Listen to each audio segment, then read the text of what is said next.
Britain stands on the brink of an unprecedented turning point. A political earthquake is rumbling beneath Westminster, its tremors already crushing the Conservatives, tearing the Labour Party apart, and propelling Nigel Farage and Reform UK straight into the heart of power. This is no ordinary shift. We are witnessing the collapse of the old political order. Welcome back to UK Watch Arena. If you find this valuable, hit like and subscribe not because someone told you to, but because this is one of the few places that dares to speak the truth while the rest only dare to whisper. This is what you won't hear on Question Time.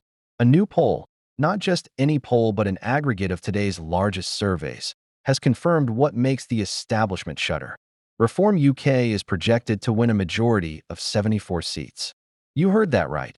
A majority government from nothing.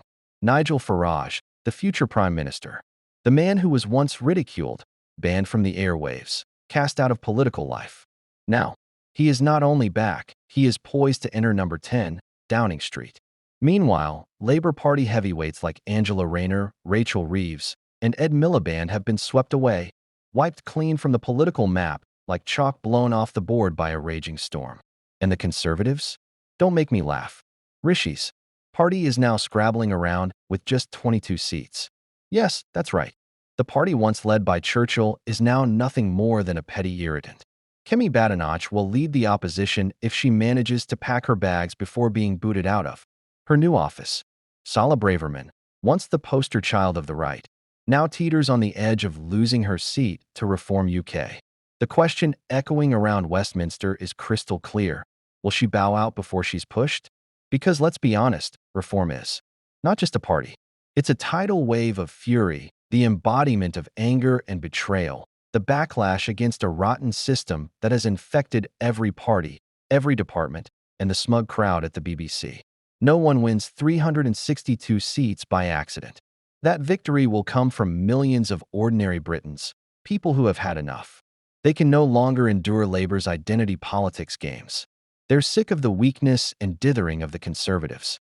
They're tired of being branded extremist simply for wanting to control our borders, of being called fascist for wanting safety, of being mocked as ignorant for daring to vote for Brexit.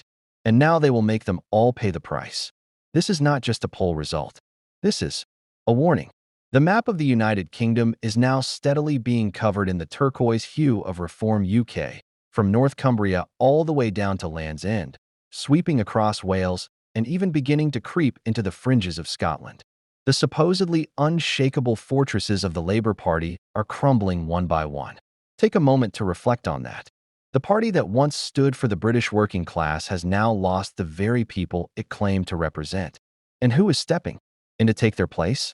Fresh faces like Michelle Baird, a Reform candidate who has just won in a Welsh constituency where the old joke went that you could stick a red rose on a donkey and it would get elected. That's no longer the case.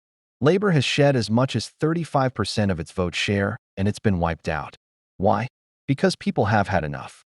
Enough of council tax hitting the ceiling, weary of empty promises about winter fuel payments. Cold, struggling, unheard, and mocked. They don't want someone to competently manage their decline. They want real change, and it is drawing ever closer. If you're finding this analysis eye-opening, make sure to subscribe because we're going to be tracking this seismic shift every step of the way. But the situation is even more astonishing. Reform is on course to secure a majority of 74 seats with just 30.4% of the national vote. Because in our system, when a movement starts to rise, it doesn't just win, it crushes. Labour is stuck at 22.6%. The Conservatives are faring even worse at a mere 17.9%. The old political structure is disintegrating before our eyes. And yes, the king is watching. Don't think these developments have escaped the attention of the crown. When politics becomes this chaotic, the monarchy cannot simply sit idle. And when the crown feels uneasy, the monarchy acts. There are whispers growing louder by the day that the king is considering calling for an early general election to halt Reform's surge before things go too far. The longer the delay, the stronger Reform becomes. By next year, they could pick up another 20 seats through by-elections. They could seize power before the two major parties have even finished their internal leadership battles. And what terrifies the establishment most? They have no idea who these Reform people really are. They're not career politicians, not familiar faces from the BBC, not products of prestigious PPE courses. They are ordinary people. But that doesn't mean they lack experience. They are people just like you. And that is what has Westminster trembling. Not because Nigel Farage could become Prime Minister, but because he could bring into government people who truly love this country. Not lobbyists, not men in gray suits, but tradesmen, farmers, veterans, mums and dads. While the mainstream press tries to play it all down, the reality is unfolding everywhere. The people are waking up. From shopkeepers in Kent to fishermen in Cornwall, from retired miners in Yorkshire to nurses in Manchester, all of them are speaking out. The message is loud and clear. We've been abandoned for too long.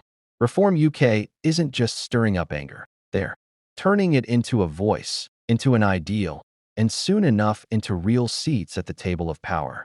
More and more people believe this is not just a passing rebellion. It could well be the most profound political restructuring this country has seen since the Second World War, and it's only just beginning.